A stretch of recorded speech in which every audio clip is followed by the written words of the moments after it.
चांद पर हुई सुबह, क्या जागेंगे विक्रम और प्रज्ञान। इसरो ने चंद्रयान 3 के लैंडर की 23 अगस्त को चांद के साउथ पोल रीजन में सफल लैंडिंग करवाई थी। उसके बाद 14 दिनों तक चंद्रयान 3 में लगे पेलोड्स ने शानदार काम किया था। धरती से करीब 3,75,000 किलोमीटर दूर चांद के साउथ पोल रीजन में सफल लैंडिंग कर इतिहास रचने वाले चंद्रयान 3 के लैंडर और रोवर के एक बार फिर जागने की उम्मीद है।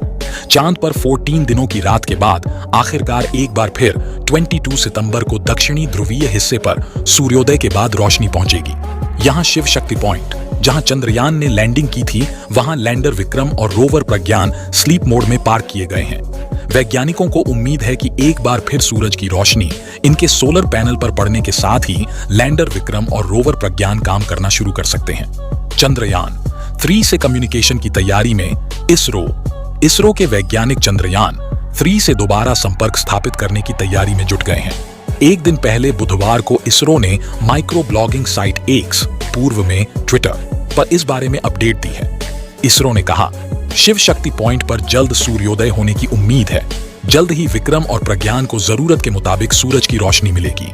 इसरो 22 सितंबर शुक्रवार को उनके साथ कम्युनिकेशन फिर से स्थापित करने का प्रयास शुरू करने से पहले लैंडर और रोवर के निश्चित तापमान से ऊपर गर्म होने का इंतजार करेगा। इसरो चेयरमैन का क्या है कहना।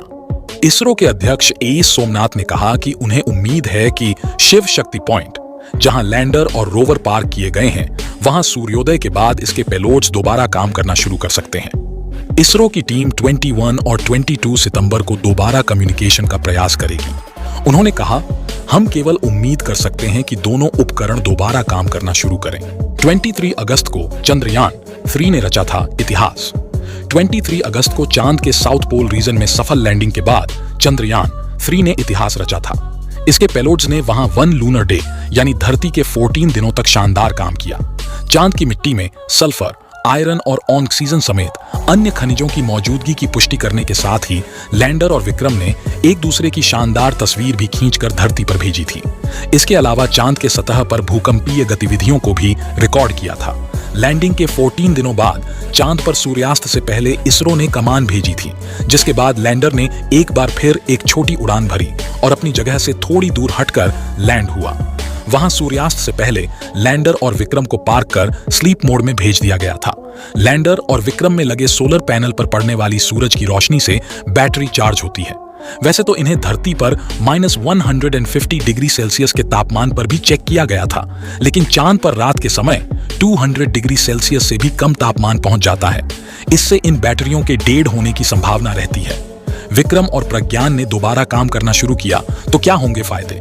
धरती के सबसे करीब मौजूद खगोलीय पिंड चांद पर खनिज और पानी की खोज कर रहे भारतीय चंद्रयान 3 के लैंडर और रोवर ने अगर दोबारा काम करना शुरू किया तो इससे भारत की स्वदेशी तकनीक का जलवा पूरी दुनिया में होगा।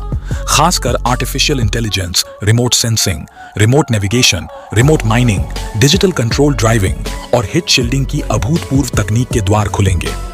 इससे नई इंडस्ट्रीज जन्म लेंगी जो धरती से दूर किसी भी दूसरे खगोलीय पिंड पर तापमान चाहे जितना हो, वहां भारत की हीट शील्डिंग तकनीक से यान उतरने और उन्हें कम कीमत पर लंबे वक्त तक काम करने के लिए सक्षम बनाने में सफल होंगी।